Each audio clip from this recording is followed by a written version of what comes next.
Welcome to the Jedi Ranger. I'm John Berry 555, and today I'm continuing my reviews of Star Wars Visions Volume 3 with the Ninth Jedi, Child of Hope. Child of Hope is a sequel to the Ninth Jedi from Volume 1 of Star Wars Visions, and it's written and directed by, and I do apologize if I get this correct, I am not a Japanese speaker at all, Naoyoshi Shiotani. I apologize if I butchered that. The studio is Production IG.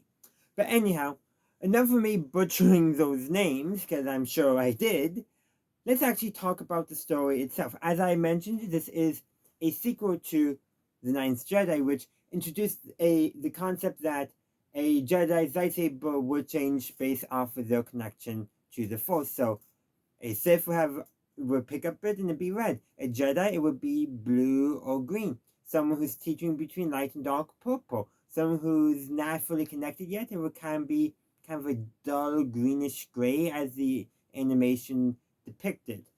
That does not come to play a role in this story, which is understandable because that's not what that story was, what this story is about. The previous story was not just setting up the world, but just introducing that cool idea. And this now is saying, okay, well, let's follow the main character, Kara, and basically give her call to adventure, for like a better term. She already had that call, but the thing is, she's young. She's has great potential to force, as the dialogue in this episode indicates, but she's young, she's inexperienced, she's mentally not ready yet for that responsibility. The characters note that they have to, they'll be there to guide her. But ultimately, the other characters from the Ninth Jedi reappear here. They're kind of put off to the side.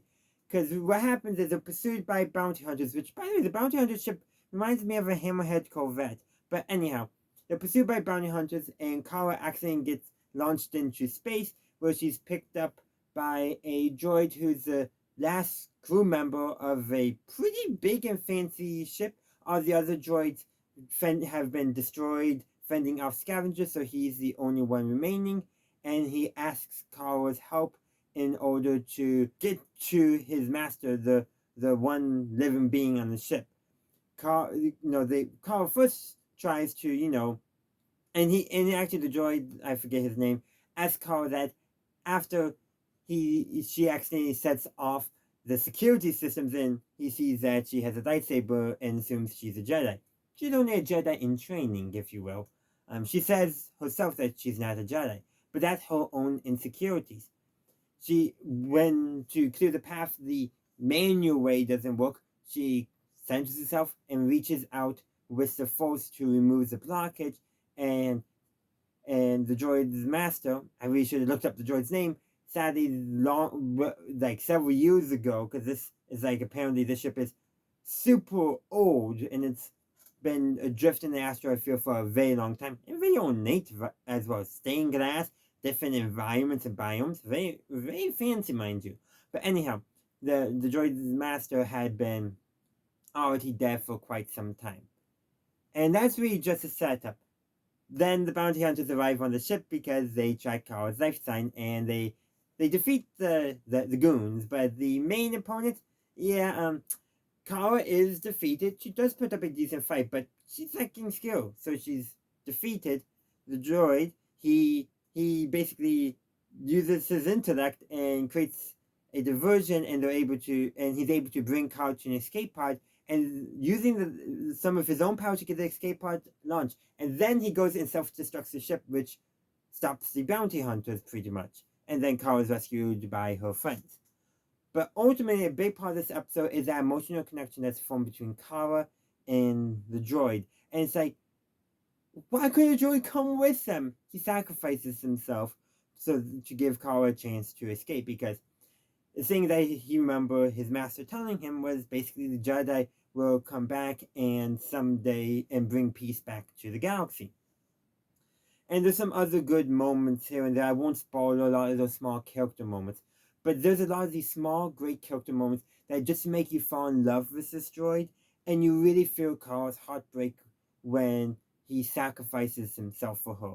You wish you could go in comfortable and all that, but you can't because it's a fictional story. But to me, that is a testament of how well written this is. Yes, I'm watching the English dubs of Star Wars Visions. I don't know Japanese, so I'm not watching them in Japanese even with subtitles. I could do it. Yeah, I guess I could. I know they did it for Volume 1. I actually don't know about Volume 2. I haven't checked that out. But I'm just going with the English dub, English translation, because that is what I'm familiar with.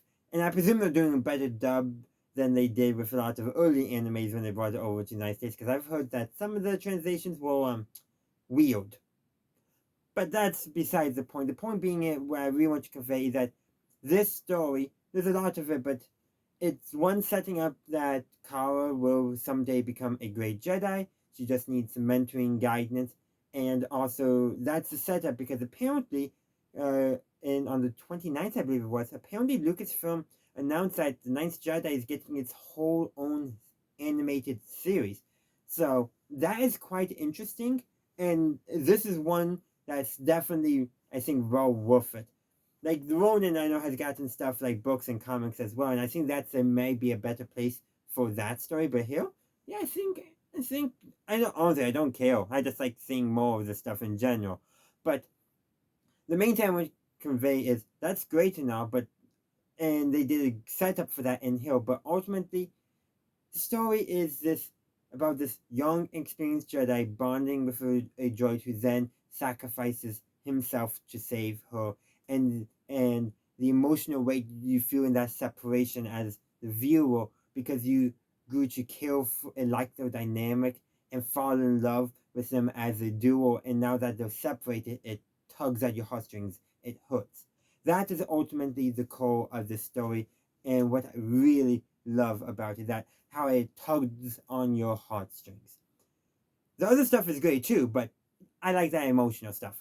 But those are my thoughts. I want to hear your thoughts. You can let me know your thoughts in the comment section down below. And I won't see you tomorrow for Star Wars Visions, as that's going to be Star Wars Rebels, part of my 10th anniversary reviews.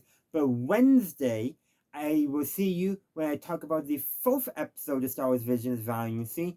Thank you for watching my video. I do hope you enjoyed it. If you did, please be sure to give this video a like and share. Also, consider subscribing to my channel to stay up to date on all my latest content. In the meantime, thank you for watching, and as always, have a good day, a good night, wherever you are. May the Force be with you, always.